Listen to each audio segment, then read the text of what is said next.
Hello to all of my fiber friends who have patiently been waiting for the tutorial on how to complete these punch needle winter trees. These 3 patterns were released by me about 2 weeks ago now. There's 3 different varieties, I just showed them. And as soon as I released them, everybody was eager to find out exactly how I finished them. So this is a long overdue how-to in that process. It's so easy, you guys. You'll be shocked, and I hope you do give them a try. I do have some exciting news, and that is that while these 3 trees are punch needle finishes, I am releasing them in a cross-stitch version. So just this morning, I finished the cross-stitch version of Iced Winter Tree. It's this guy. So it's pretty much the same pattern. I'm trying to keep it as similar, as identical as possible. So here is the first one, and that's what I'm going to finish for you today. We're going to go through the whole process. I'll show you the supplies, how I did it, all of the little extras that are involved, and I hope you guys like it. If you have any questions, don't hesitate to ask. These cross-stitched patterns will be available within the next week. One of the things I really love about these trees is how creative you can be in the finishing process. You can really adapt the punched or stitched tree shape to fit your home decor and really make it whatever you want. I opted to make my tree a little 3-dimensional. I used styrofoam as opposed to just that cotton filler. I liked the stability it gave and the structure it gave. And then I used a natural stick from outside to be the trunk, and I attached it to an antique glass flower frog.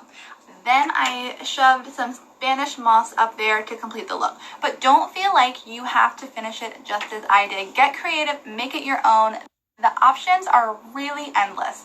So I want to give you 2 supply lists. There's a supply list you need to complete any sort of 3-dimensional tree. And then there's a supply list you need to complete the trees exactly as I did. So let's go ahead and start with the most basic supplies. You will need scissors, a ruler, a marking pen. I'm using a water-soluble pen, a hot glue gun, and then probably pretty obviously you will need your finished stitched or punched tree, as well as a complementary backing fabric that is at least as large as the finished tree needs to be, plus some, because you'll see as we go through this tutorial, you'll want at least an extra 1 to 2 inches all around. Then let me just go ahead and tell you the products you would need to complete the tree exactly as I did. You will need some sort of stem or tree trunk. You can get creative. This is an old spool. This is a dowel rod. I went out back and got a tree trunk. You will also need a glass flower frog or candlestick. I think this is actually the base of a candlestick. This is the glass flower frog. You will need styrofoam and a box cutter for cutting your styrofoam. Now, optionally, you could just use that plush filler. And then if you like the look of Spanish moss coming out the bottom, you need a little bit of that as well. The only other supplier tool I want to mention is a sewing machine. I did use a sewing machine to attach the front to the back of my piece, but it's not a necessity. You can definitely hand sew. I just went for a sewing machine because it's better than my hand sewing and a little bit faster. First, let's go ahead and deconstruct one of these trees so you can see exactly what we're doing and exactly what we're working with. I did not glue my Spanish moss in, so there is that. And then, are you ready? Ta-da! So this is my styrofoam base. I'll show you how to do that. And then this is what we're going to be focusing on today. Basically, it's just a hollow cone. You can see that the edges are tucked in and under to make a nice crisp edge. And ta-da! This goes either on your styrofoam or you can stuff it like a pillow. So we're gonna get started doing this now. Thing we need to do is get our tree shape really clear, crisp, and delineated. If you are doing a punch needle version of this tree, or any of my trees, the tree shape will be really clear because you will have just punched a perfect triangle. If you are doing a cross-stitch version of it, you will see on the chart that there is a line showing you exactly where the tree is supposed to be. You can see you overlap outside the finished tree shape. That is purposeful. So I went ahead and made a mark exactly where the tip should be, and you can see it very faintly. It's right here with my water-soluble pen. Alternatively, you can do some simple stitching along the lines like I did on the bottom. It's definitely just a preference. I did the line along the bottom so everything will be nice and even, and we are eventually going to fold this up. In fact, it will be one of the next steps. But for now, in order to get our tree shape very clear, I am now going to connect my lines with that water-soluble marker to create the perfect shape. And again, you'll be referencing your pattern for exactly where all the lines should be. So let me get that done real quick. The most important thing that I didn't say in that last set of videos was that you work from the back. Make sure you're marking on the back. And you can see here why it's really awesome that I used the water-soluble pen, because I already made a mistake. So no biggie, that line can disappear, but do make sure you're working from the back side of your piece. We are going to make it inside out and then flip it right side out at the end for a grand reveal. As we continue to work from the back side of the project, the next step is to fold this end over along that line or along the pen mark, whichever you decided to do, and make a nice, straight, clean, folded edge, just like this, so that our little tree cone will have a nice finished edge. So I'm going to use hot glue. I'm going to be very sparing with it. Do not go crazy, and avoid the edges, because eventually we are going to be either hand sewing or using a sewing machine to sew along this line. And if you have hot glued right here, you are not going to enjoy trying to get through that. So I'm probably going to do like a dab here, here, here, wherever there's cross stitch on the front, so that it doesn't leak through your linen. So this is working really well. I am using just the littlest spot of glue possible, not very much at all. Then making sure when I fold, I'm keeping this line nice and straight. I'm going to work all the way along this bottom edge and then get back with you. Now I'm going to just go back and remark those lines so that when I'm sewing, I know exactly where my tree edges are. A light running stitch. Now would be a great time to pull it out. I'm going to go ahead and do that. And then while I'm working, I'm also going to make a straight edge on the backing fabric. So that's going to be so much simpler because there's no pattern here. If there is, you'll kind of want to pay attention to where your line is. But I'm going to go ahead and just glue this nice folded edge right there. We are just about ready to sew, so let's go ahead and get everything lined up. If you are new to the pincushion pillow world, you should know that when you create a piece like this, you work inside out. So when I stitched this together, this is actually what I was looking at. The back side of my punch needle and the folded over edge. I stitched everything, and then you have this wonderful moment at the end where you flip everything right side out and it all comes together and it's like magic. So we are going to be working on the reverse sides for now. Therefore, the correct orientation is folded over edge of your backing fabric out and back side of your cross stitch or punch needle piece out. You are sandwiching the fronts together, so you won't look at them again until we do that flip. So right sides in together, sandwiched. We're going to work from the back. I'm going to put some straight pins along the side because, like I said, I'm going to do the sewing machine. I'm going to use the sewing machine. If you want a hand stitch, you can do that too. Let me get everything pinned and I will show you exactly what it should look like, and then we will sew together. We are all lined up, ready to go. You can see my straight pins just to hold everything together. And please note that I took time to line up my edges parallel. They are right there with each other. That's probably the most important part. Now I'm going to use my sewing machine. I'm going to go right along this line here. If you choose to hand sew, make sure your stitches are tight, close together, and that you maybe overlap yourself because you don't want to have your seam opening up at all. The tighter, the better. While you're sewing, hand sewing or sewing on your machine, nothing should ever happen to the folded over side of either your backing fabric or your finished fabric. This side should always stay open and untouched. You are only sewing the two long sides.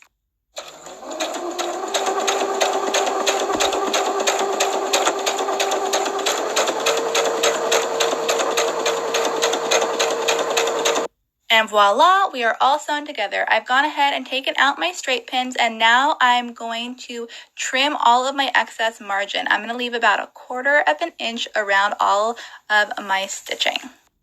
Don't worry if you're panicking a little bit about cutting all of that extra fabric off. It is by far the scariest part of this whole process, but you have to do it. As long as your stitches are nice and tight and in there well, trim away, and then you flip.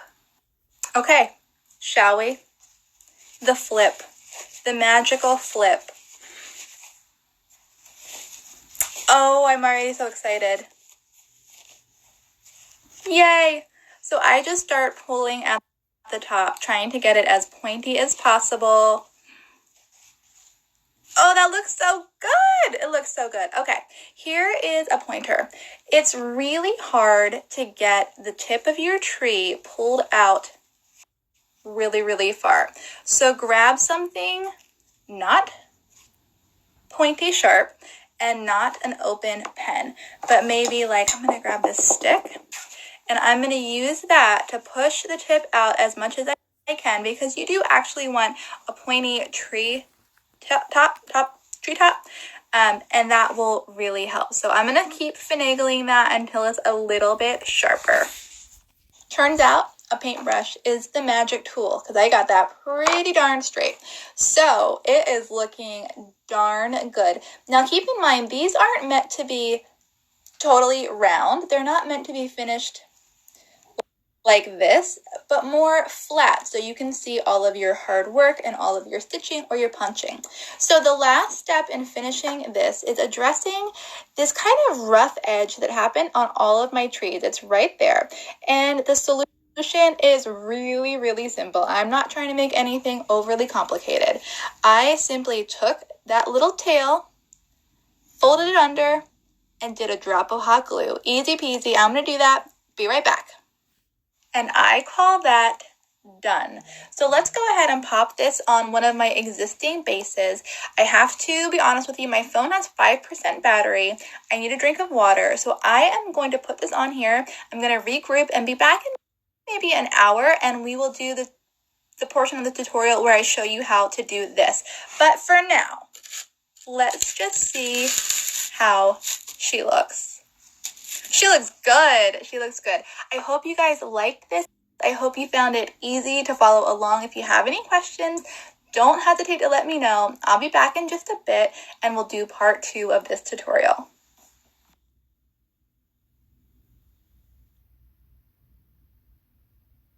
Welcome to part 2 of the tree tutorial. I'm so sorry I didn't get back to you last night. The night got away from me, I painted my nails, and then nothing else could happen. So today we are going to be taking our finished tree topper and creating the insert for it. So again, let me show you what that looks like. In my case, it's a glass antique flower frog, some Spanish moss, some styrofoam, and my tree trunk, which is a stick from outside. Today, I am going to be putting our stitched tree topper on this old thread spool and showing you how I did the styrofoam insert. Now, the reason I chose styrofoam insert is because, like I said in the previous tutorials from yesterday, I liked the stability it gave. I wanted it to be kind of hard and stable and not plush and pillowy. Also, because I used a piece of stick, I needed something for that to stick in really solidly. So let me give you kind of a close-up of the styrofoam. It is obviously triangular shape, but then what I did, I hope this shows well, is I started to shave it down so it is there. That might be the best way to see it. Kind of pillowy, so that the tree looks like it has some dimension, and it's nice and smooth. That's actually a really good way to show it. So it's really simple. You want to use caution. You're going to be using that box cutter.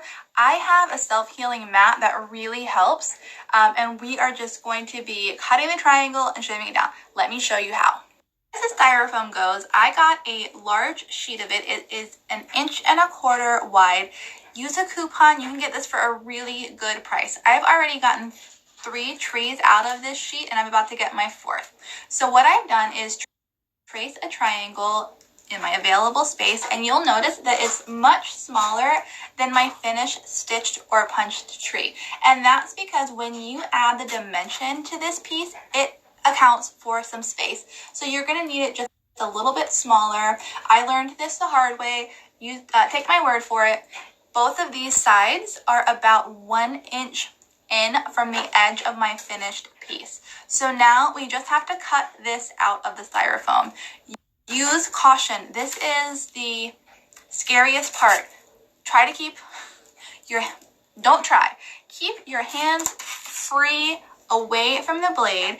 And when you are cutting through styrofoam, you're going to use a sharp box cutter, a ruler of some sort, and you're going to go in several passes. I will show you how I do it, but I just have to stress that you want to use caution when doing this. You'll do one pass, just, a little bit into the styrofoam. Your next pass will be a little bit deeper, so on and so forth until you are through your styrofoam. This is also a bit of a messy job, so you might want to put something down under where you're working.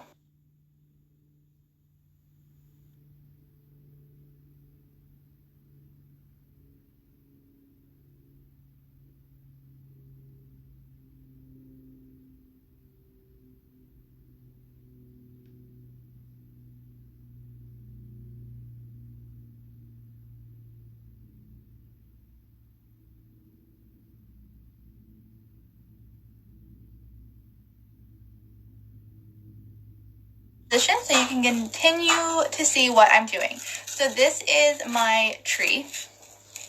Let me show you what it looks like now. Not the exact look we're going for because we don't want a box tree. So we need to start shaving this down. Let me show you again my finished piece. So the difference is this. We need to start shaving the sides. So I'm going to use, and I will show you how I do it, my box cutter to take off this sharp edge and this sharp edge until we have a bit of a pillow effect on this side. So watch, use caution, please, please, please.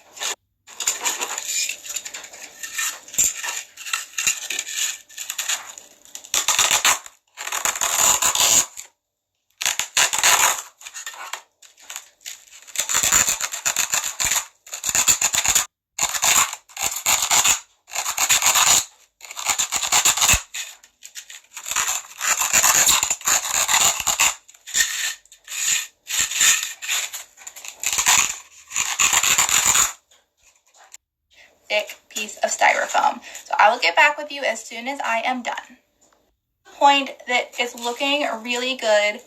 A lot of shaving, a lot of smoothing. One thing to know about a cross stitch tree topper versus a punch needle tree topper is that more shows on the cross stitch version because it's just thin linen in some places. So I spent a lot of time testing this, seeing if I liked it, and just kind of getting a feel for it. So this is what my final smooth shape looks like.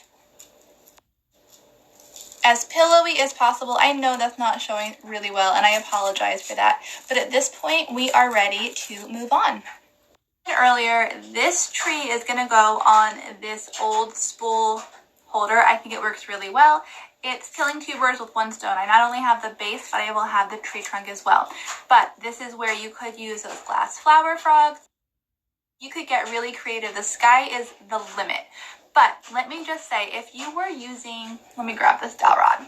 If you were using a stick from outdoors, a dowel rod, what you would do is simply, and I can do it in this one, insert it into your styrofoam tree shape. Then use some hot glue, put it in your hole, put your stick, your dowel, whatever you're using, let it dry, and then you're good to go. Then you would just cut this off or break it off, whatever, and also do the same thing on the other end. Add a little bit of glue and attach it to your flower frog, your base, whatever you like. And then you would have your finished tree form. So I'm not doing that because, like I said, this is the trunk and the base all in one. Now, one thing to note is that this spool is thicker than my styrofoam. So I'm going to make it overhang a little on both sides, more on the back side. No big deal. I'm going to use hot glue. I'm going to load this up and attach right in the center. You can be liberal with the hot glue. I certainly am. And checking to make sure it is centered. Ta-da! That's it. I'm going to let this cool a little bit. I will be back to show you the last finishing things. We do one more thing to the tree top, and then I will show you the Spanish moss. We are at the last little segment of our tree tutorial, and I have figured out the perfect angle. Oh well. So I apologize that I didn't tell you about this before, but for all of my trees, I used a little wad of cotton filler and put it in the very tip top of my tree to help it keep that shape, that sharp form. So that's up in there now, and all you do is drop this bad girl, right over top of your styrofoam form. Pull it down as tight as you'd like, and then you can make any adjustments. I always kind of look at the top to make sure it's even. A couple of them I did, they were kind of wrapped to one side. So that's nice and even, and you can see that that filler really helps. So, ta-da! There we have it. I really like. We're gonna finish it off with some Spanish moss. I buy this in a bag. It's in the floral department. There are a bunch of different style mosses available. This is Spanish moss variety. I kind of pull it apart, get it nice and stringy, and then you just insert it into the bottom. Now, you would probably want to glue this if you don't think you'll be taking your tree apart ever again. Also, note that I didn't glue anything in here. The styrofoam holds it nice and perfectly, so you don't need to add any glue. The only place you would want to do that is if you don't want your Spanish moss to ever move. I have taken my trees apart a lot, as you've seen, so I am going to skip that gluing step. I also plan on taking these to trade shows, so being able to take them off and store them flat will be really important for me. But you can see I could get a little neater and a little more specific, but just fill up that bottom with Spanish moss and it finishes it up really nicely. So we did it. That's the whole tutorial. I hope you guys loved it. I hope you make some. I hope you send me pictures because I want to see what you do. Make it your own. Have fun with it. And I thank you so much for watching. These cross-stitch patterns will be available in the shop this week.